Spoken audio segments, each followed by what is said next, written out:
Hey there, you wonderful YouTubers. Glad you stopped by today. Getting ready to record a Spiritual Almanac podcast for Sunday, January 17th. Looking forward to today. I always say that, but I really am looking forward to today. We're going to be looking at a reading from really one of the heavyweights of spiritual literature, Kahlil Gibran. Really interesting guy. He was Lebanese and American, so he kind of has these dual perspectives. And a lot of his writing really bridges that gap, between the East and the West, and tries to get us all, together as like one human race. Really good stuff. The reading for today is kind of a funny little reading, so I hope you enjoyed that. Also going to be talking about a few other spiritual nuggets. It's Ben Franklin's birthday. We all know him as, founding father, all that stuff. But he was also a spiritual thinker, and he has some pretty interesting views on religion. And then the other little tidbit we're going to be talking about has to do with Prohibition and the start of Prohibition here in the U.S. We're going to touch on religion's role in that, but really an interesting little vignette there. So I hope you stick around for that. As always, thanks for coming by, and let me get set up, and let's do the podcast. All right, let's go.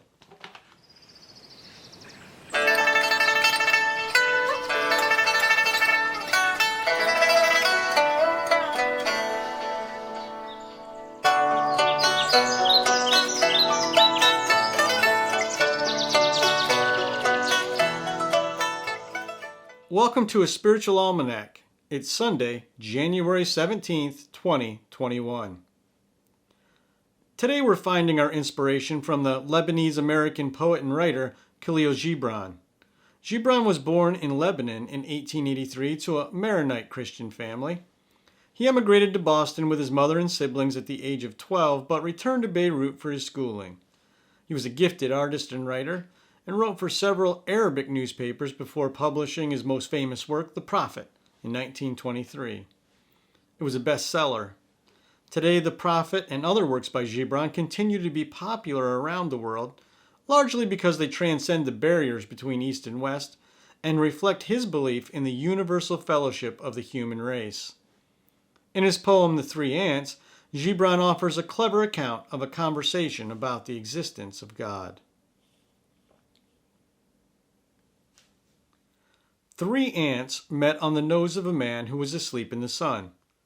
And after they had saluted one another, each according to the custom of his tribe, they stood there conversing. The first ant said, "These hills and plains are the most barren I've known. I've searched all day for a grain of some sort, and there's none to be found." Said the second ant, "I too have found nothing, though I have visited every nook and glade. This is, I believe, what my people call the soft, moving land where nothing grows." Then the third ant raised his head and said, "My friends, we are standing now on the nose of the supreme ant, the mighty and infinite ant, whose body is so great that we cannot see it, whose shadow is so vast that we cannot trace it, whose voice is so loud that we cannot hear it, and he is omnipresent." When the third ant spoke thus, the other ants looked at each other and laughed.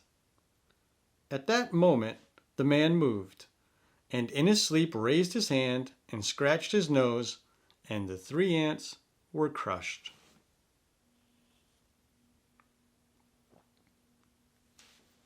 Some more spiritual nuggets for you today. Today is World Religion Day in the Baha'i Faith.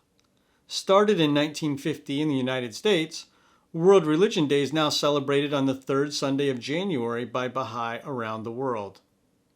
Built on the Baha'i principle of the oneness of religion, World Religion Day shines a light on the harmony of religions and religion's important role in unifying rather than dividing humankind. Today is also the birthday of Ben Franklin.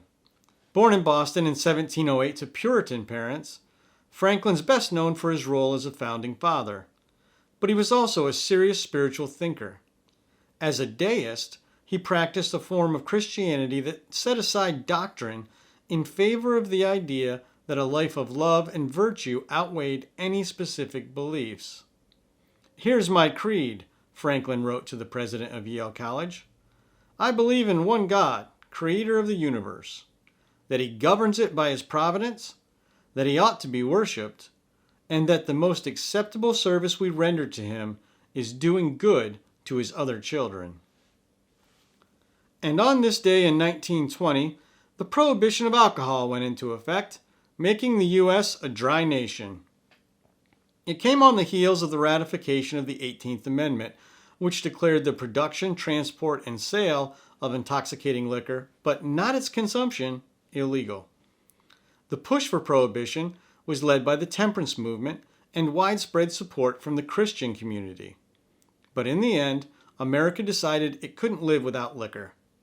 13 years later, in December 1933, the ratification of the 21st Amendment ended prohibition and restored the legal flow of alcohol in bars and tap rooms across the nation. I don't know about you, but it kind of inspires me to pour a Guinness. Anyway, that's today's Spiritual Almanac. For additional reading, check out Kahlil Gibran's The Prophet. There's a link in the description. A Spiritual Almanac is a production of Granola Soul. You can find a text version of today's episode, Gibran's The Three Ants, and other resources at our website, granolasoul.com. Thanks for listening.